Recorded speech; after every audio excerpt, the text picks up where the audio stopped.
das comunicações sérias e daquelas comunicações que nada agregam. E por falar em comunicação, vamos falar, no final dos nossos estudos, do pai do Simba, um extraordinário comunicador, aquela pessoa que acrescentou muita coisa no espiritismo, ou melhor, no movimento espírita brasileiro. Acompanha-nos. Boa tarde, meus irmãos. Muita luz e paz. Que a doce e serena paz do Mestre Galileu nos envolva nesta tarde de hoje, nos dando equilíbrio, inspiração, coerência, para passar os estudos e, ao mesmo tempo, aprender relativamente aos estudos consignados no banner. Então, para iniciar, boa tarde, André Lourenço, Armando e Felipe, os que chegaram por último.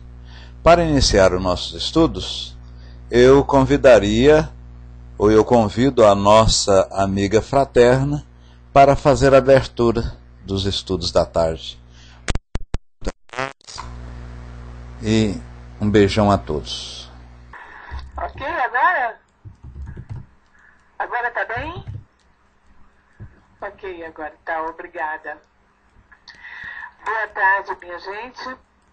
Hoje, graças a Deus, vamos ter mais um dia de aprendizado nesse nosso Pontoc, que é um lugar de aprendizado para nós. Porque, na verdade, se não tivermos um lugar para aprendermos, isso é bem mais difícil, porque esperamos demais para fazer o que precisa ser feito no mundo que só nos dá um dia de cada vez, sem nenhuma garantia do amanhã. Então, o agora é que é a parte mais importante da nossa vida. É importante que nós tenhamos isso em mente. Contamos aqui com os nossos irmãos que nos ajudam sempre em nossos trabalhos aqui. Paz do nosso Senhor Jesus Cristo. Vamos agora ouvir com atenção o que o nosso querido irmão X terá para nos ensinar ou abrir de hoje, para que nós possamos crescer cada dia mais. Assim seja. Deus seja louvado. Muito obrigado, minha irmã. Muita luz, muita paz. Então, que os mentores dessa sala nos intuam no propósito de bem servir. O número 2 pode? Perfeitamente, Simba. Vamos, então, abrir eletronicamente aqui o número 2. E o número 2, ele diz para nós o seguinte. Hoje eu não estou abrindo eletronicamente, não. Eu estou abrindo manualmente mesmo. Veja bem. O número 2 diz, Simba: Deus está em toda parte, ao mesmo tempo, em redor de você e dentro de você. Jamais você está desamparado. Nunca está só. Não permita, Simba, que a mágoa o perturbe. Procure manter-se calmo para ouvir a voz silenciosa de Deus dentro de você. Assim poderá superar todas as dificuldades que aparecerem em seu caminho, e há de descobrir a verdade que existe em todas as coisas e pessoas. Está aí, né, meus irmãos?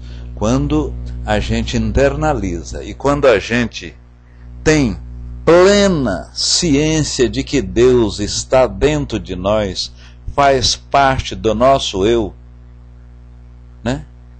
Faz parte das entranhas mais íntimas de nós, dá até força para que sigamos com maior destemor, com maior tranquilidade a nossa vida. Quando internalizamos que essa força divina está dentro, está íncita, está mergulhado dentro de nós, nós temos mais força. Assim foi dito, e Jesus disse, relatado pelos evangelistas, que não devemos preocupar, porque o Pai Todo-Poderoso, assim como dá e provê os alimentos dos pássaros, a gente que está na escala evolutiva um princípio inteligente mais evoluído, também ele dará a oportunidade a todos os espíritos encarnados para que alimentamos, para que temos essa ou aquela satisfação relativamente às nossas necessidades pessoais. Vera Lúcia, Eliane e Isa, sejam todos bem-vindos. Então, Deus está dentro de nós, essa força criadora, essa força maior.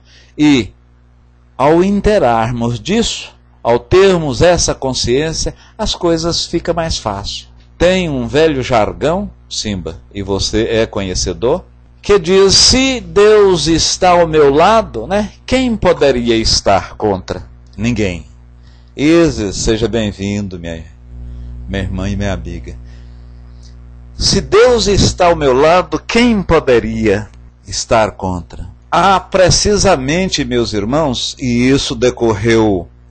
Então vamos entrar agora nos nossos estudos, conforme está consignado no banner, que é relativamente à natureza das comunicações espirituais. E a nossa amiga fraterna, há precisamente 8 estudos atrás, foi fraterna mesmo, se não fosse me dar um puxão de orelha, fraterna, mas foi isso.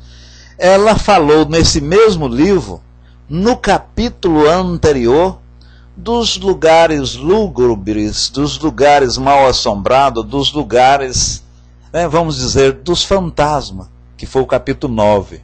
Isso, né, fraterno? Então, aqui, meus irmãos e amigos, os nossos estudos são sistematizados e de forma cíclica, né? A gente estuda todas as obras de Kardec, todas não, porque elas são, e hoje a gente pode até falar dessas obras, são umas 12, mas as mais conhecidas, aquelas 5 básicas que alguns denominam Pentateuco, né? Que é o Livro dos Espíritos, o Livro dos Médios, Evangelho segundo o Espiritismo, o Céu, o Inferno e Gênesis. Agregado a isso tem obras póstumas e o que é o Espiritismo.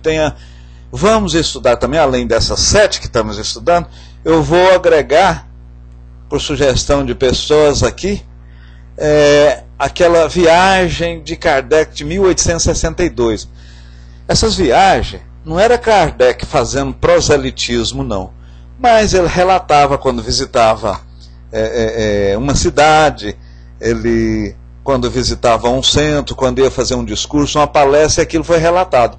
É um opúsculo de menos de 70 páginas, parece que são 60 páginas, mas é importante. Todo ele, naturalmente, foi contemplado nas revistas publicadas, mas não deixa de ser uma obra. Ney, seja bem-vindo, paz e luz. E Eterna nos falou relativamente dos lugares mal assombrados, ela falou dos espíritos, se os espíritos estavam mais vinculados às pessoas ou os objetos, né? Foi nos dito por ela que esta vinculação depende da evolução espiritual, e o espírito, dada essa mesma pouca ou baixa evolução, ele vincula-se à matéria, ao objeto, à casa. Muitas vezes é dita assim, aquela casa mal assombrada. O espírito, ele foi falado lá que ele vai em todos os lugares, assim como vai no cemitério, vai numa casa, isso dado à própria evolução.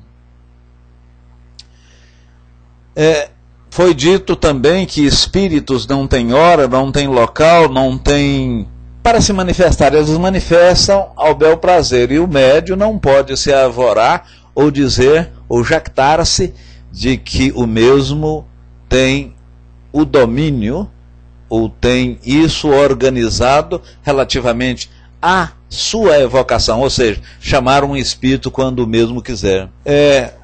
A nossa amiga Eterna falou também relativamente aos túmulos, às evocações feitas, aquelas deferências toda positiva que fazíamos, positiva não, as deferências que fazíamos relativo aos túmulos, né?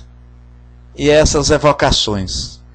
Então, em dando sequência, hoje nós vamos falar das comunicações, da natureza da comunicação. foi dito na lei de ação e reação que todo efeito ele é proveniente de uma causa. Então, qualquer reação tem uma ação anterior. E todo efeito inteligente provém-se de uma causa inteligente. Mas, quando essa causa inteligente troca, eu pergunto, ela responde, eu falo alguma coisa, ela obtempera, ela rechaça. Quando troca-se ideia, aí a coisa já complica mais. Então, por detrás não tem simplesmente uma causa inteligente, mas uma causa inteligente que permite a regulação ou regular a ideia propriamente dita. É a deusa Ísis, né, Simba? Então, no momento em que você interage, intercambia, comunica com essas forças inteligentes, ela responde, e mais do que responder, entabula uma conversação defendendo o ponto de vista, a coisa fica assim, por demais, objeto de um estudo. E Kardec, ele era magnetista, ele trabalhava com magnetismo, e antes dele interessar por esses fenômenos, dito mesas dançante ou girante,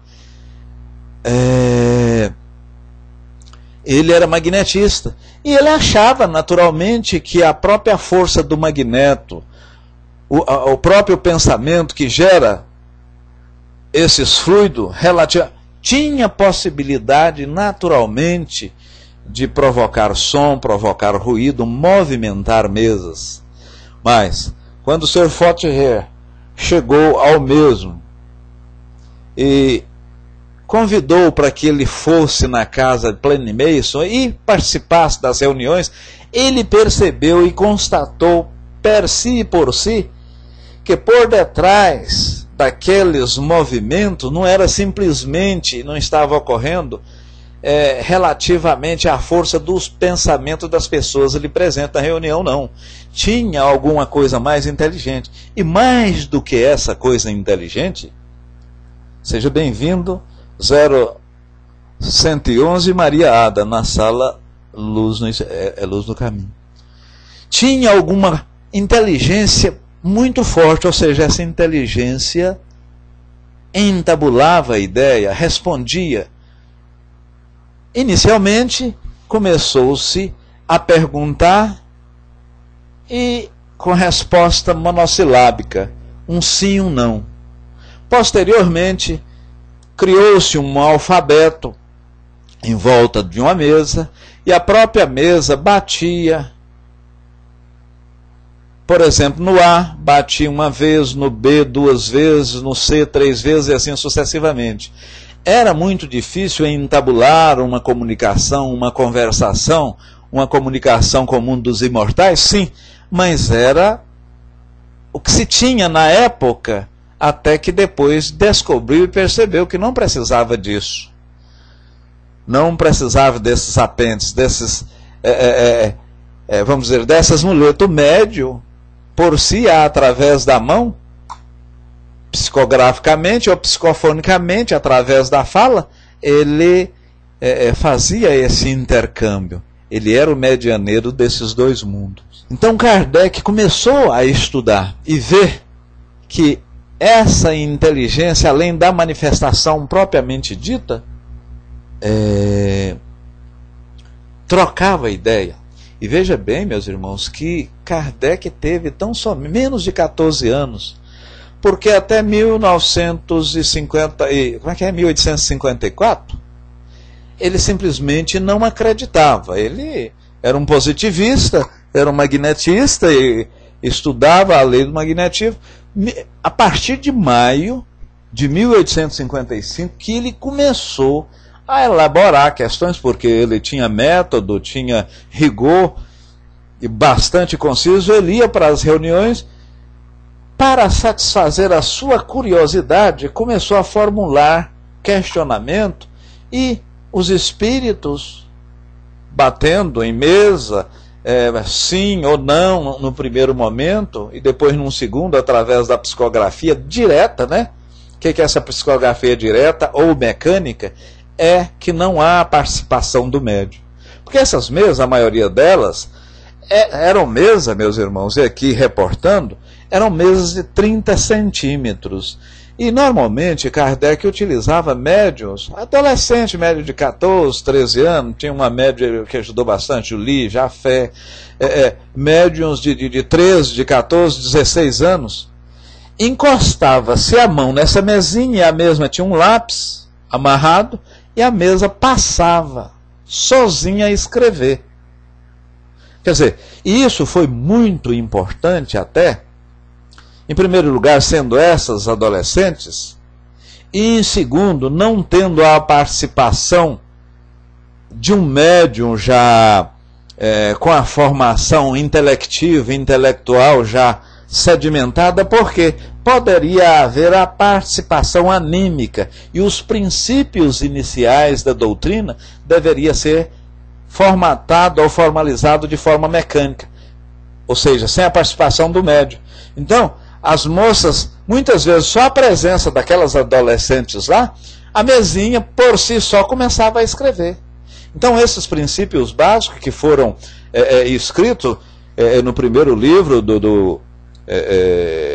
o Livro dos Espíritos, que foram constituídos 510 questões, Kardec, isso foi já em 1857. Então, de 1855 até a época que 1869, Kardec faleceu, foi 14 anos. Ele fez esse tanto de coisa, que em vocês querendo, ou se o tempo aprover, nós falaríamos das obras, muito sistematicamente, das obras espíritas de Kardec. Então, eram verdadeiras comunicações. Os meios de que hoje dispomos permitem que obtenha essas comunicações através de médiuns, né? Através de forma psicográfica ou psicofônica. Aí ocorre que tem o processo anímico. Muitas vezes há naquela mensagem alguma participação do próprio espírito, porque animismo, para algum irmão que está aqui, ou algum admirador da doutrina, é aquilo que vem do próprio médium, né? Não, isso é bom ou é ruim? Não é questão de ser bom ou ruim. O que importa é o conteúdo exemplificado da mensagem, são o que dimana das palavras psicofonadas, né? Ou dita por determinado médium. O que importa não é a forma, é o conteúdo. Mas veja que foi importante essas primeiras comunicações de Kardec, direta, as quais se constituíram a primeira edição do Livro dos Espíritos. E como que sabemos ou temos ciência de que esta ou aquela comunicação, seja psicografada, seja em termos de psicofonia, seja em termos de tipologia, isso vem de um espírito bom ou de um espírito ruim? A espiritualidade disse que é você olhar o conteúdo, o que exemplifica. Esqueça-se a forma. Estas, onde, no caso, as boas mensagens, hão de refletir elevação moral, né? E no caso de baixeza, ideias que não nos remete a exemplo nenhum, ideias que muitas vezes conspurcam-nos a seguir um caminho não virtuoso, é naturalmente de um espírito não tão evoluído, de um espírito malfazejo, vamos dizer assim, entre aspas, de um espírito mau. Porque o mal, ele na verdade é o bem em sua inocência, em seu prelúdio, em seu vestibular. Porque nós já fomos extremamente maus, já fomos extremamente ignorantes. Simba diz que Kardec foi o pai da didática francesa, com sua gramática e com seus estudos de metodologia da linguagem e a metodologia do cargo. Quer mais? E tudo que Kardec colocava à mão, meus irmãos, em gramática, em matemática, ele estudou a parte de medicina, fisiologia, ele não foi médico propriamente dito, mas ensinava fisiologia aos médicos.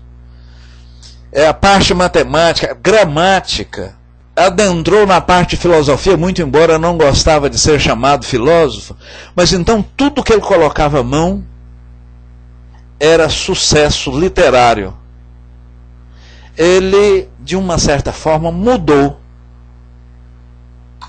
a parte metodológica de ensino na França, e foi adotado nas faculdades, nos ensinos inferiores e médio e superiores, obra do próprio Kardec. Tanto é que ele utilizou esse nome de uma encarnação anterior dele, de muitas encarnações anteriores, ele era um druida, pegou esse codinome de Kardec para evitar que o seu nome, o seu sucesso, imprimisse nas obras.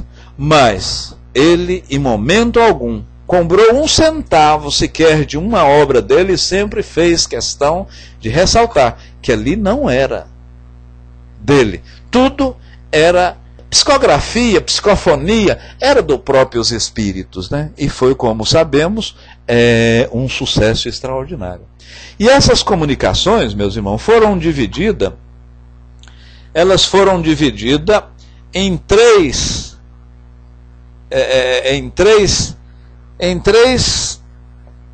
comunicação. Foi assim: comunicação grosseiras, comunicação frívolas e comunicações sérias. Foi dividido. Kardec didaticamente dividiu essas comunicações para facilitar o nosso entendimento, nesses três estágios.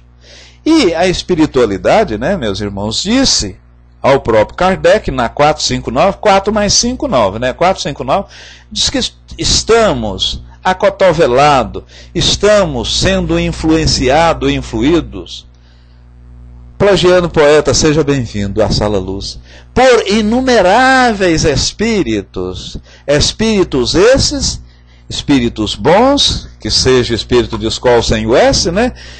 Espíritos zombeteiros, espírito brincalhões e espírito malfazejo. Ora, se estamos assediados, se somos influenciados, se somos acotovelados, nós, sem dúvida alguma, vamos fazer o que esses irmãozinhos nos inspira, nos impulsiona. Se eu estou vibrando numa sintonia Y, e essa sintonia Y é uma vibração ruim, é uma vibração viciosa, é uma vibração de pouca moral, naturalmente eu vou, como imã, imantar espíritos que estão nessa vibração. Se, por outro lado, eu penso de forma dadivosa, com amor, de forma bastante, de exemplos bastante dignos e amorosos, naturalmente eu vou imantar, eu vou puxar espíritos que estão nessa mesma dimensão, nessa mesma vibração. As comunicações grosseiras, então, elas são concebidas em termos que chocam o decoro. O que é o decoro? O decoro é aquilo que, chocando o decoro, é aquilo que vem contra as leis naturais que estão dentro de nós. E foi dito: aonde estão as leis de Deus? Dentro da gente. Simba, há poucos instantes, solicitou-nos que lesse a mensagem número 2. E o que disse a mensagem? Que temos a divina providência, temos Deus dentro de nós. Então, para que sejamos tranquilos, calmos e serenos, que somos intuídos, somos inspirados por essa divina providência. Irmão X, mas você está dizendo que Deus está dentro de mim. Se eu assim dissesse, eu estaria antropomorfizando Deus, né? Estaria dando uma dimensão humana a Deus. Mas somos sabedores que na evolução, e quando ocuparmos os mundos dadivosos e celestes, somos espíritos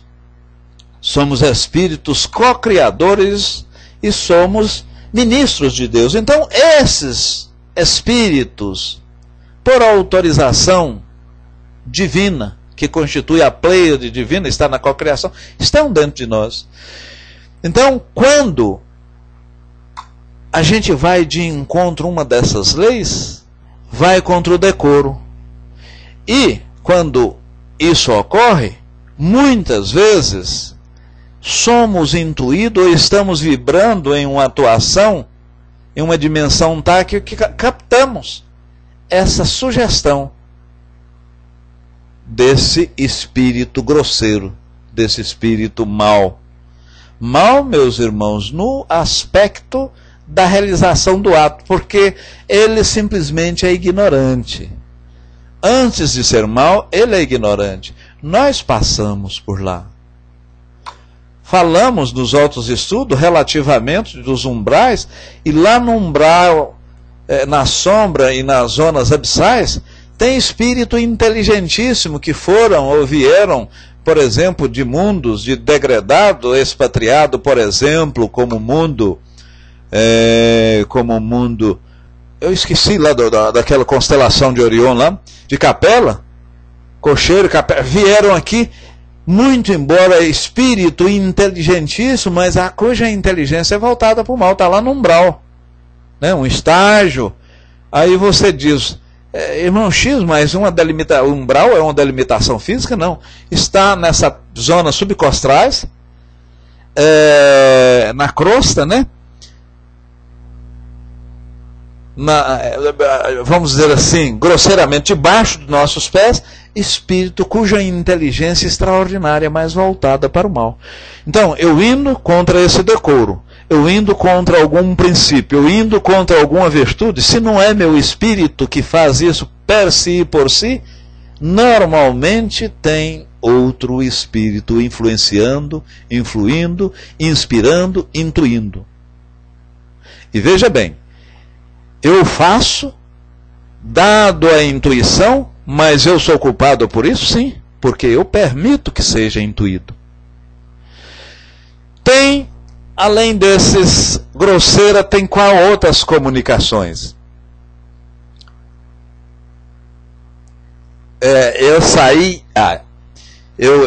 Qual? A comunicação frívola. Sem ser as comunicações grosseiras, tem a comunicação frívola. E o que constitui essas comunicações frívolas? É aquilo que nós falamos. Antes de maus, antes de maliciosos, eles são espíritos levianos, espíritos zombeteiros, espíritos brincalhões, né? Não importa com nada, se diverte com tudo. E muitas vezes a pessoa não tendo competência para tal, o exorcismo. Meu irmão X, o exorcismo são gozadores, justamente sim. O exorcista, um ministro, um padre ou uma pessoa religiosa praticar o exorcismo tem validade? Ele até pode ter pela condição moral da pessoa que faz o exorcismo, pratica os atos do exorcismo, mas não pelos meandros, não pela ritualística, não por pegar a cruz, não por pegar a cebola, não por pegar o sal, não por pegar a estaca. Aquele ritual, o espírito, ele ri daquilo, ele brinca, ele zomba, ele goza, né, Simba? É uma pilhéria para ele, mas, muito embora pode ser pilhéria para ele, mas eu sendo uma pessoa de uma moral ilibada, de um comportamento virtuoso tal, aí, meu amigo, ele sai, ele vai embora, mas muitas vezes, e a diferença está aí, é porque o espírito sai, mas ele não é direcionado à maneira correta, ele não é de uma certa forma, inteirado. O que ele está fazendo aqui? Ele, na verdade, já não pertence ao mundo do dito vivos. Ele está num estágio, né, de um passamento, de uma morte, já desencarnou. Então, normalmente, um padre, um pastor, algum ministro religioso, pelo seu aspecto moral, pode até tirar esse espírito, mas muitas vezes o encaminhamento fica um pouco prejudicado, porquanto ele não tem essa dimensão de ensinar, de instruir, de fazer uma preleção para aquele nosso irmão que muitas vezes nem o conhecimento que está morto tem. Cláudio, Miri e Isis, seja bem-vindo, bom retorno, Isis. Para você também, Miriam. Maria. Então, e Miriam. Então, veja bem, quando um ato desse de exorcismo é válido, sim, muito válido, mas é válido pela condição moral de quem pratica o exorcismo, não pelo ato ritualístico. Ali, o espírito zombeteiro, o espírito brincalhão, o espírito que está, vamos dizer assim, entre aspas, de posse daquele corpo, que Kardec chamou, ao invés de possessão, de uma subjugação, né? Porque a obsessão, ela também, Kardec dividiu em três, né? A obsessão simples, né? A possessão, que é uma subjugação muito forte, e a fascinação. A fascinação, a possessão simples é uma influenciação malévola de um espírito, e sempre nós temos essa subjugação simples. Uma inspiração por um espírito zombeteiro ou por um espírito grosseiro constitui nada mais do que uma obsessão simples. Uma subjugação. Uma subjugação já é uma obsessão mais forte. O espírito subjuga, quase que fascina. Kardec, hora nenhuma, admitiu, falou em possessão, mas não no aspecto do espírito entrar dentro do corpo e que o outro sai. E nós somos sabedores que, quando dá encarnação ou reencarnação, o espírito liga molécula por molécula, célula por célula, desde a concepção até o nascimento. Vai se concretizar com 7 a 8 anos e, de uma certa forma, receber o selo da inteligência, da razão e da concretude aos 21 anos, quando efetivamente, 21 a 25 anos, quando efetivamente aquele espírito está de posse da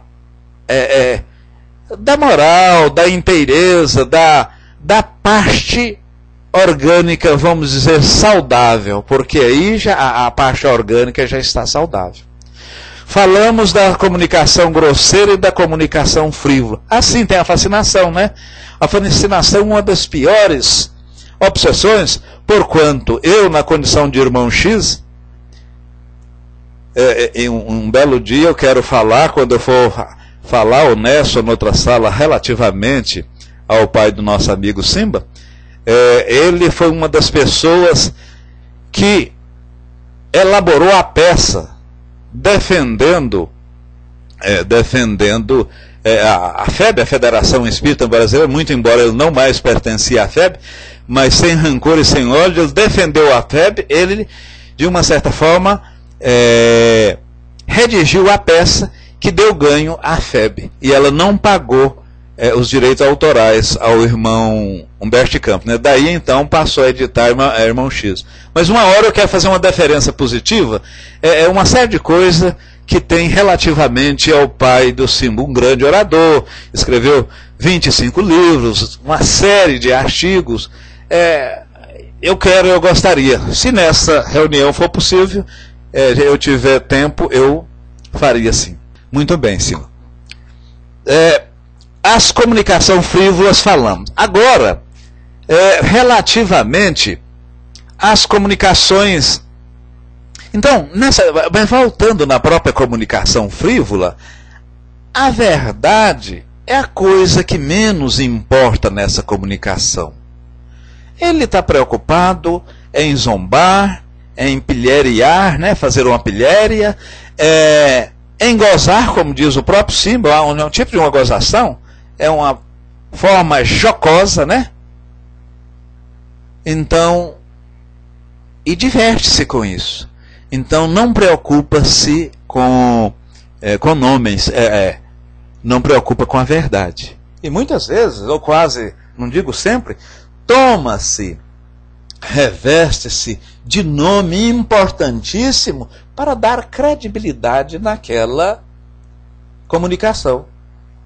E Jesus, através dos evangelistas, diz, nos finais dos tempos, não que nós estamos no final de tempo, né? Nada de final de mundo, 21/12/2012, mas no final do tempo ia aparecer vários profetas, ou falsos profetas, que em meu nome afirmariam coisas estapafúrdias, né? Afirmariam coisas inacreditáveis. E as pessoas que acreditassem ou propagassem essas ideias iriam ou dão mal num segundo momento. Pois bem, no terceiro estágio tem o que? As comunicações sérias. Elas são comunicações elevadas quanto a forma, mas sobretudo quanto o conteúdo. Seja bem-vindo, Marli Rui Estrela, da Sala Luz no Caminho. Paz e luz, meu irmão. Então, e como nós percebemos que se trata de uma comunicação séria, de uma comunicação do bom espírito? Se há poucos instantes falamos da comunicação frívola, falamos da comunicação do espírito brincalhão, falamos da comunicação grosseira, falamos daquela comunicação revestida de um nome extraordinário, por exemplo, como um Erasto, um São Luís, pode muitas vezes determinado médium, e isso não ocorre com raridade, é de uma forma até vulgar que isso acontece, a pessoa, através de um processo psicofônico ou psicográfico, dimanar daquela mensagem, ouvir daquela mensagem, ser oriunda de nome como um Erasto, como um São Luís, como um Santo Agostinho. Isso para quê? É para que as pessoas acreditem. Mas na verdade, e quando a gente for analisar o fundo, for fazer a exemplificação, levar ao crivo da razão, da coerência, da justeza, da concretude moral de um médium mais equilibrado, a gente vai ver que ali trata-se de um embuste, trata-se de uma comunicação frívola, trata-se de uma comunicação grosseira. Muitas vezes pode ser rebuscada em adjetivo, ideias mirabolantes, um linguajar perfumado, mas sem conteúdo. E relativamente a esse fato sem conteúdo, eu disse isso há muitos estudos atrás, que tinha um palestrante no centro e ele dava as prédicas lá de 15 em 15 dias. Pati, seja bom retorno, seja bem-vinda, tá? A Sala Luz no Caminho. Ele fazia as prédicas de 15 em 15 dias e sempre observava que do lado esquerdo, no fundo, uma pessoa de boné, algumas vezes de chapéu, e em estando de chapéu, ele colocava o chapéu no regaço, né? Colocava em cima das pernas. Quando estava de boné, ele assistia naturalmente à sessão. Ouvia o que o palestrante falava, isso de 15 em 15 dias, o palestrante observava, ele sentava no mesmo local. Passou-se, decorreu-se um período de 1 ano e meio, 2 anos, o palestrante observou por 2 ou 3 sessões que aquele cidadão de aspecto humilde, e o era mesmo, não era só o aspecto, ele era uma pessoa pobre, de posses materiais. O palestrante, e cadê o fulano de tal? Falei, não, o senhor não ficou sabendo? Ele morreu, já tem 2 meses que ele faleceu, ele desencarnou. Ele teve um CA, teve um câncer, ele desencarnou, que pena, tudo. Passou-se uns 4 ou 5 anos, esse palestrante, ele morreu, ele desencarnou. E aí, chegando no plano maior, ele viu a pessoa toda bem vestida, numa aura toda assim, bastante fortificada, e ele estava aos frangalhos, né? O palestrante estava carcomido, né? Pela maresia do tempo, estava muito frágil mesmo, moralmente. Ele disse: mas como? Mas o que você fez que está assim tão bem? Ele: não, foi simples. Eu sempre ia lá e ouvia o senhor falando. Eu via, eu procurava colocar em prática. O senhor falava muito bem, eu estou achando interessante o senhor nesse estado. Quer dizer, aí o que acontecia? Seria a falsificação, a parte zombeteira, seria a comunicação frívola, né? Perfume, muitas palavras bonitas, de uma forma habilmente construída, mas o palestrante não colocava em prática aquilo que ele falava. No entanto, aquilo que aquela simples pessoa no último banco à esquerda ouvia, ele colocava. Então veja bem, seja bem-vindo, Salvador, paz e luz. Então precisamos colocar em prática. Veja que a comunicação frívola, e muitas vezes o espírito fala de forma jocosa, de forma construída, jocosa não, de forma arquitetada, de forma inteligente, perfume nas palavras, como tinha esse orador espírita, no entanto não colocou em prática. Agora, a comunicação sóbria, a comunicação honrada, a comunicação séria, essa é revestida de conteúdo, de forma, de beleza, de exemplo. Essas comunicações, elas são diferenciadas. Por isso que num grupo mediúnico, normalmente o grupo mediúnico, nesse nosso, às sextas-feiras, tem 2 psicógrafos.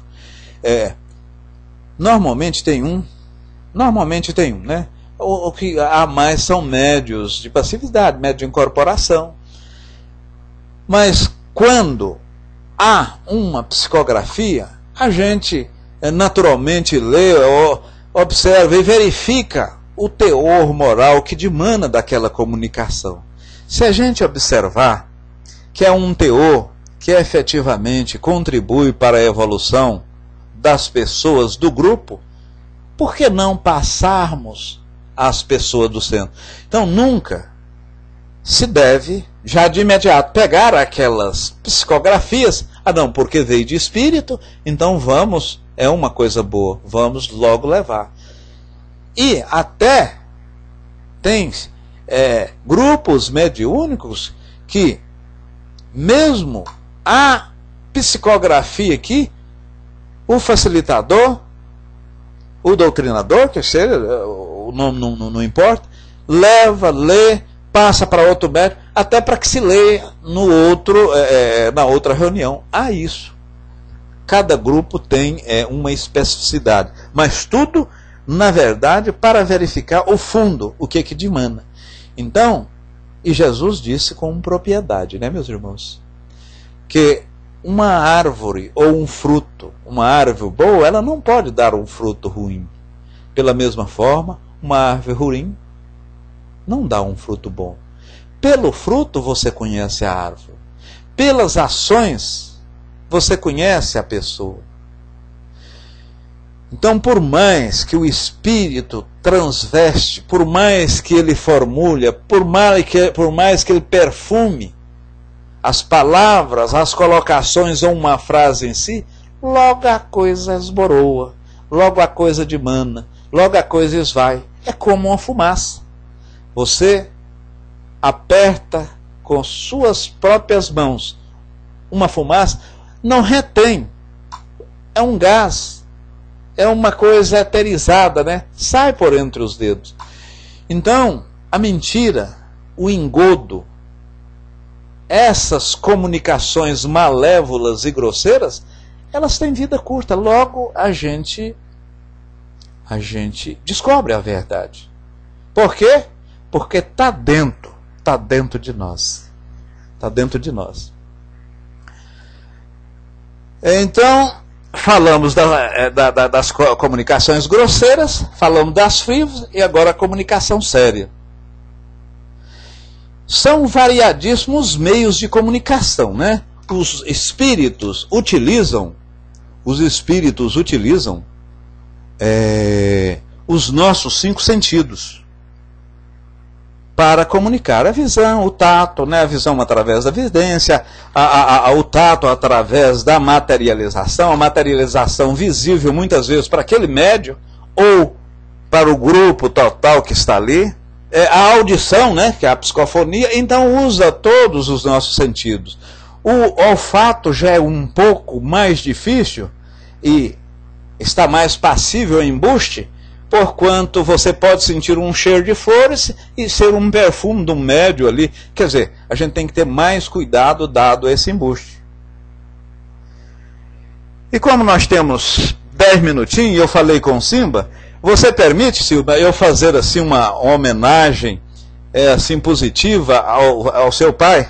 Então, meus irmãos, o pai do nosso amigo Carlos Embaçaí foi uma pessoa estudiosa, uma pessoa de grande valia, contribuiu substancialmente ao espiritismo brasileiro. Ele viveu de 1884 a 1869. E interessante que o avô do Simba aí, ele fazia críticas severas ao pai do Simba. E muitas vezes, quando houve, vamos dizer assim, uma conversão, portanto, ler livros, tudo, espíritas, e o pai dele, não, mas larga disso, o avô do Simba, né? Fazia críticas austeras. E ele ouviu uma voz, reze, ore. E ele começou a orar, começou a rezar, e nisso o pai, não tem jeito não, esse meu filho não tem jeito não. Isso quem estava falando é o pai de Simba. Aliás, o avô de Simba, né?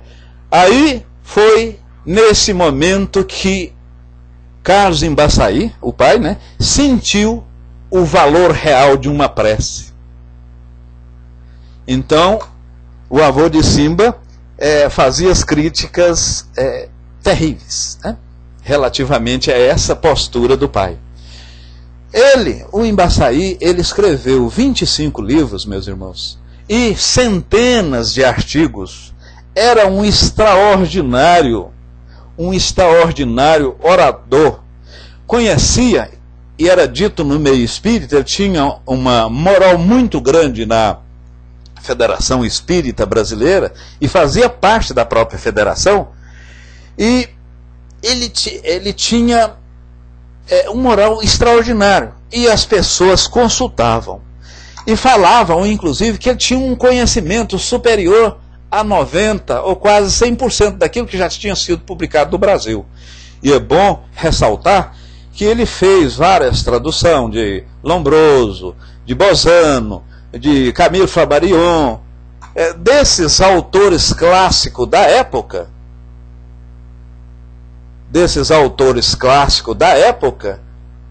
escrito naturalmente em francês para o brasileiro.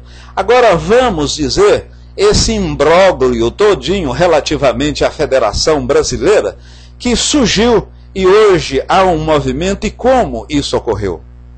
Carlos Embaçaí, ele, na época de Getúlio Vargas, um cidadão preparou um projeto lá, colocando o espiritismo e esse sincretismo religioso todo como proibido de se falar. Você, inclusive, não poderia dar um passe sequer.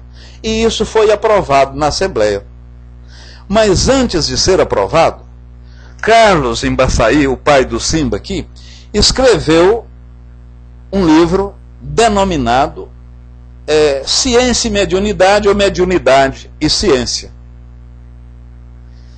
De uma certa forma, explicando e falando o que os deputados ou as pessoas constituídas, a autoridade da época, estava cometendo de injustiça para com a doutrina dos espíritos, e que o espiritismo não poderia ser jogado no balaio, né? no mesmo balaio de gatos que todos estavam. Não poderia ser.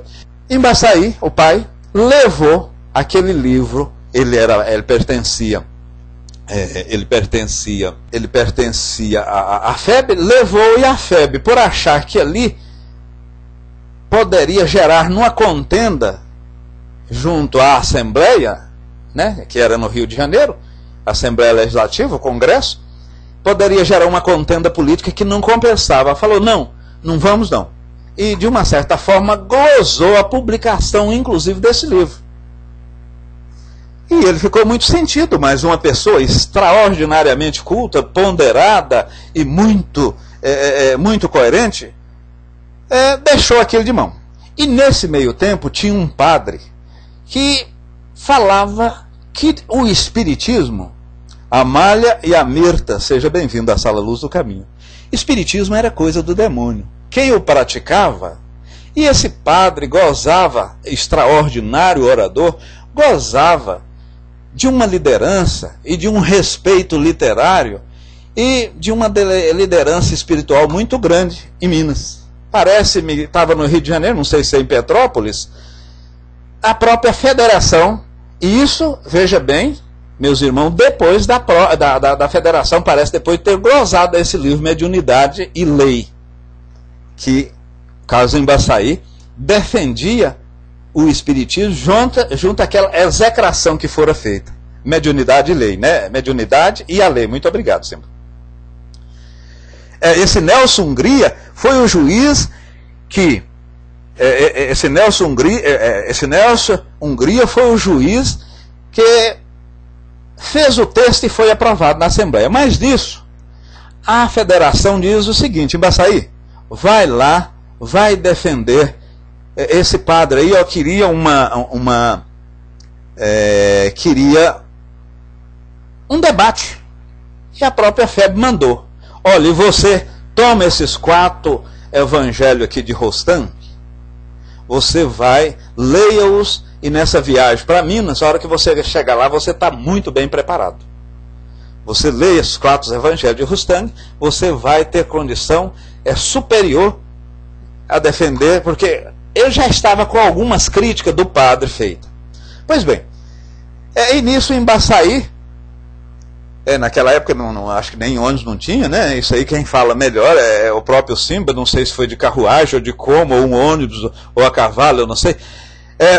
O certo é que ele começou a ler os livros, os 4 evangelhos de Rostam, e viu tanta impropriedade, viu tanta coisa errada, viu isso, viu aquilo, e isso era na época de Guilom Ribeiro. Guilom Ribeiro era o presidente da FEB.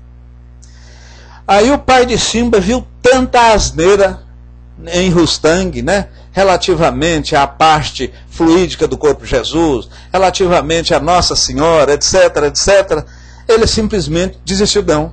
Mas ele não desistiu de ir lá. Chegou lá em Minas e ele achou até bom o padre não estar lá, mas lá ele deu uma senhora palestra.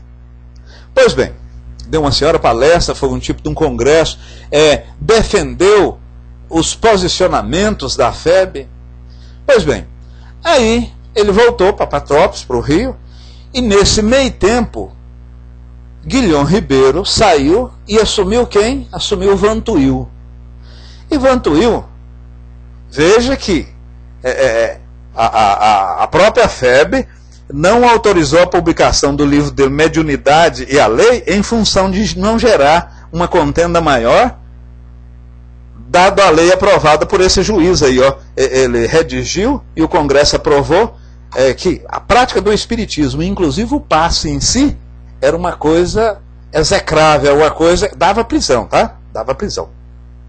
Pois bem, aí entrou Vantuil, e Vantuil chegou e disse: olha, a partir de agora, todas as pessoas, todos os participantes da FEB têm que adotar o rostanguismo, tem que, né?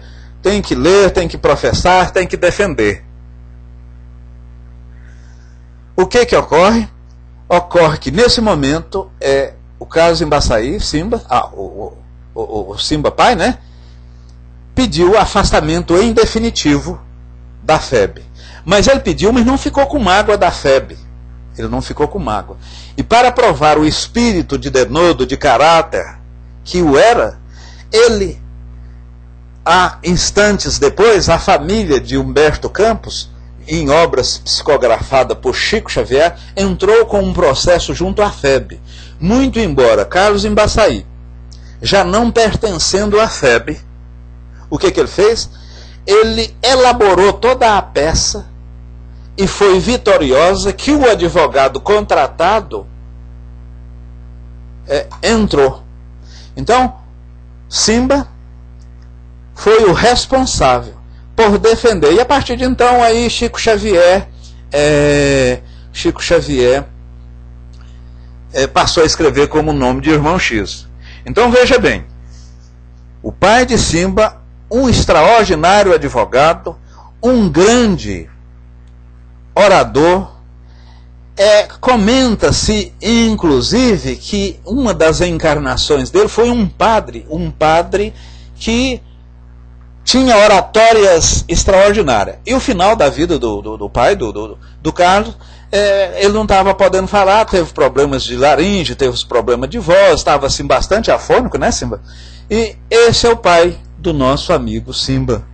Meus irmãos, então tá aí, muita luz, muita paz, e muito obrigado, Simba, por poder ter falado do seu pai, né? Esse valoroso e extraordinário contribuidor com nossa doutrina. Muita paz, muita luz, muita paz, muita luz. Então nós vamos passar a peça final agora, mas honra não foi honra para você, foi honra para nós, Simba. Foi honra para nós mesmo, porque seu pai contribuiu, e eu tenho certeza, sim, meus irmãos, depois que ele saiu e desvinculou da FEB, além de não ter ressentimento, ou pelo menos se o tinha, não demonstrasse, isso foi a partir de Vantuildo, o presidente, ele trabalhou muito nas federações, e, apesar já de um pouco de idade, mas deu uma valorização aos movimentos jovens. Então hoje, esses movimentos jovens no país, esses hemoestes, sobretudo existem em função do Simba Pai. Do Simba Pai. Meus irmãos, muita luz, muita paz. E agora eu gostaria que vocês pegassem um copo com água. Eu vou pedir a nossa irmã, vou solicitar a nossa irmã Miriam, que faça a nossa prece final. E aqueles que quiserem, a nossa sala aqui, a gente solicita também a fluidificação da água. E vocês sabem que dentro da doutrina dos espíritos, 3 são os posicionamentos, de uma certa forma, verossímil, que assim a gente, o passe, a água fluidificada e a prece. Qualquer cura, qualquer coisa benfazeja que estiver fora disso, não se trata de espiritismo. Meu irmão X, sonoterapia, regressão, projeciologia, radiestesia, isso não é válido? É válido, mas não está dentro do espiritismo. Então, eu vou pedir à nossa irmã Miriam que, na prece, ela solicita também a fluidificação da água. Muito obrigado, muita paz, um beijo em vossos corações. Aí eu volto para colocar uma música no final. Um beijo a todos. Olá, boa tarde, meus amigos. Vamos então desligarmos um pouco, né, dos assuntos e dos temas aqui discutidos. Esse momento da prece, de encerramento, é um momento muito especial, que após tanto conhecimento, tanto esclarecimento, nós poderemos sair daqui refletindo um pouco mais sobre o nosso propósito, sobre a nossa questão, nosso crescimento e o nosso próximo. Vamos então fechar os nossos olhos, respirar fundo, agradecer acima de tudo a Deus, Jesus, nosso grande amigo, aos nossos mentores que aqui sempre nos amparam nos estudos, aos mentores que amparam a cada um de nós individualmente, que possam, com o seu amor, com a sua tolerância, com a sua compreensão, providenciar aquela luz renovadora em nossas águas, mas também em nossos corações. agradecidos que somos por mais uma oportunidade nesta encarnação de aprender um pouco mais sobre a doutrina espírita e assim podemos praticarmos a cada dia, entendendo que todas as nossas dificuldades fazem parte do nosso aprendizado. E assim, Senhor, pedimos a tua permissão para darmos por encerrados os estudos da tarde de hoje. Fique conosco e que no retorno das nossas tarefas possamos compartilhar essa paz, essa tranquilidade com aqueles que estão à nossa volta. Que assim seja, graças a Deus. Liberando o irmão X. Muito obrigado, minha irmã Miriam. Muita paz, muita luz. Amália Amírita, seja bem-vinda. Meus irmãos, então agora eu vou colocar uma música e vamos saindo tranquilamente, muita luz, muita paz, que sintamos fortalecido. Muita luz e paz. Nada pra dizer, você parece num momento até saber tudo que eu estou sentindo. E veja através dos olhos meus a emoção que sinto em estar aqui. Quero estar assim pra sempre. Amigos para sempre é o que nós iremos ser. Na primavera ou em qualquer das estações, nas horas tristes, nos momentos de prazer. Amigos para sempre. Amigos para sempre é o que nós iremos ser. Na primavera ou em qualquer das estações, nas horas tristes, nos momentos de prazer. Amigos para sempre. Você pode estar longe, longe sim, mas por te amar sinto que está dentro de mim. Quero estar assim pra sempre. Não importa o tempo aonde for, eu vou levar comigo sempre o seu amor, sentir o seu calor pra sempre.